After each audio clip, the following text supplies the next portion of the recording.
صدر عارف الوی نے قومی احتساب بل پر دستخط کیوں نہیں کیے؟ کیا صدر کے لیے خواجہ آصف کا بیان حرف بہ حرف درست ہے؟ صدر مملکت عارف الوی نے الیکٹرانک ووٹنگ مشین کے بعد قومی احتساب بل 2022 بھی بغیر دستخط کیے یہ کہتے ہوئے پارلیمنٹ کو واپس کر دیا کہ پارلیمنٹ کے مشترکہ اجلاس سے منظور شدہ بل رجعت پسندانہ نوعیت کا ہے۔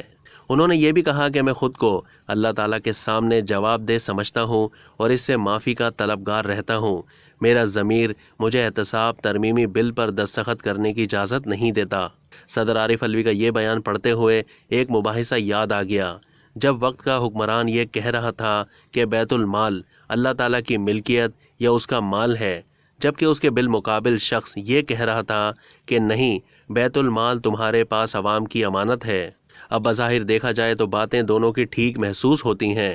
زمین و آسمان میں جو کچھ ہے کوئی شک نہیں کہ وہ سب کچھ خدا کی ملکیت ہے، کوئی مسلمان اس سے انکار کی جسارت نہیں کر سکتا، جبکہ دوسری جانب حضرت ابو ذر غفاری رحمۃ اللہ علیہ کی بات بھی وزنی و حقیقی تھی کہ سرکاری خزانہ عوام کی ملکیت ہے۔ صدر عارف الوی کو یہ بھی سمجھنا چاہیے کہ وہ بحیثیت صدر زمین پر خدا کا سایہ نہیں، وہ پارلیمنٹ کا حصہ ہیں اور اپنے ہر کیے پر عوام کو بھی جواب دہ ہیں۔ یہ کہہ کر کہ وہ اللہ تعالیٰ کو جواب دہ ہیں اور اس سے معافی کے طلبگار رہتے ہیں، وہ عوام یا میڈیا کی تنقید سے ماورا نہیں ہو سکتے۔ کیا انہیں ادراک نہیں کہ پارلیمانی جمہوریت میں صدر کا عہدہ آئینی و نمائشی ہوتا ہے؟ اقتدار کا منبع یا سر چشمہ عوام ہے، تو یہ امر واضح رہے کہ عوام کا براہ راست منتخب ادارہ ہی مقتدر و بالادست ہے۔ اس کے سامنے کسی بھی فرد واحد کو کسی قسم کی حجت بازی نہیں کرنی چاہیے۔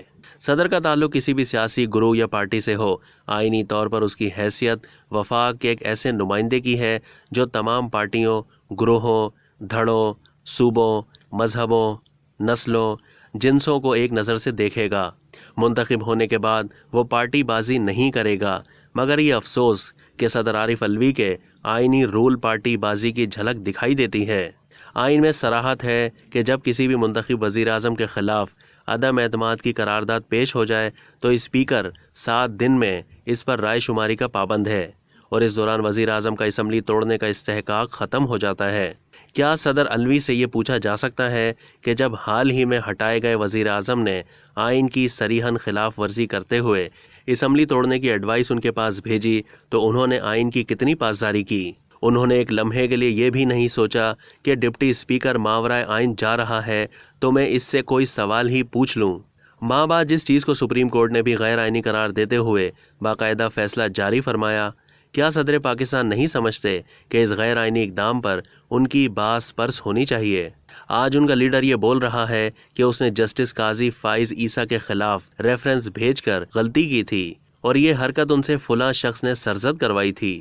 ہمارا سوال یہ ہے کہ جسٹس قاضی فائز عیسیٰ جیسی قداور قومی شخصیت کے خلاف جس وقت ایسا منتقمانہ ریفرنس بھیجا گیا اس وقت صدر مملکت کہاں تھے؟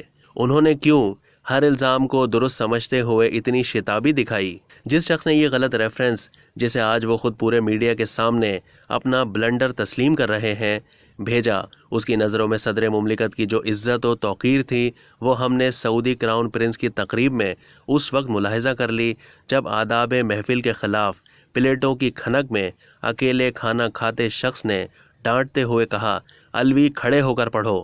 کیا کسی صدر مملکت کو یہ زیب دیتا ہے کہ وہ محض اپنی پارٹی کا ترجمان نظر آئے یا ایک خود پسند شخص کا ورکر بنا رہے؟ کیا آپ کو معلوم نہیں ہے کہ پی ٹی آئی کی حکومت اور اس کے چیف ایگزیکٹو کو پہلی مرتبہ تمام تر آئینی تقاضوں کی مطابقت میں ہٹایا گیا ہے اور اس کے بعد سے آپ کا طرز عمل کیا صدر مملکت کے شایان شان ہے؟ آپ کے متعلق جو کچھ وزیر دفاع خواجہ آصف نے کہا ہے کیا وہ حرف بہ حرف درست نہیں؟ اب تک کے لیے اتنا ہی۔ مزید معلومات کے لیے ڈیلی جنگ کے یوٹیوب چینل کو سبسکرائب کیجیے اور فیس بک کے پیج کو بھی لائک کیجیے۔